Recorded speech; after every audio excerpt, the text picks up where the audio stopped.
অবশেষে জিয়া পরিবারের ছোট বউ রাজনীতির ময়দানে। আসন্ন নির্বাচনকে সামনে রেখে ঢাকা 17 আসনে আজকেও বিএনপির মনোনীত প্রার্থী তারেক রহমানের জন্য ভোট চাইতে গেলেন কোকো পত্নী শর্মিলা রহমান। আজকেই প্রথম তিনি উঠান বৈঠকে বক্তৃতা দেন এবং এটাই হয়তো ছিল তার রাজনৈতিক জীবনের প্রথম উত্থান, এবং সেটা আবার তারেক রহমানের পক্ষে কড়াইল বস্তিতে গিয়ে উঠান বৈঠকে কড়াইল বস্তির সাধারণ নারীদের মাঝে দেন বক্তব্য।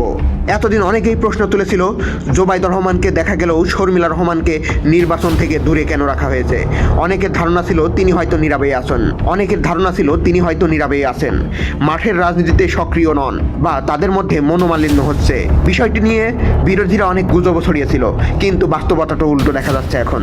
শর্মিলা রহমান আর নীরবে নয়, সরাসরি ভোটের মাঠে তিনি নিজেই নেমেছেন জনাব তারেক রহমানের পক্ষে ভোট চাইতে। তিনি প্রত্যেকের দ্বারে দ্বারে যাচ্ছেন এবং বলছেন ভাইয়ার জন্য দোয়া করবেন এবং ধানের শীষে ভোট দিবেন। ঘরোয়া পরিচয়ের গণ্ডি পেরিয়ে তিনি আজ রাজনৈতিক দায়বদ্ধতার জায়গায় মানুষের দরজায় দরজায় গিয়ে সমর্থন চাচ্ছেন। আর মানুষও বলছে জিয়া পরিবারের সদস্যরা যেহেতু এসেছে, ভোটটা তাদেরই দিব। দিন দিন জিয়া পরিবার সাধারণ মানুষের সঙ্গে মিশে যাচ্ছে এবং সাধারণ মানুষও তাদেরকে খুব ভালোভাবেই আপন করে নিচ্ছে নিজেদের সাথে।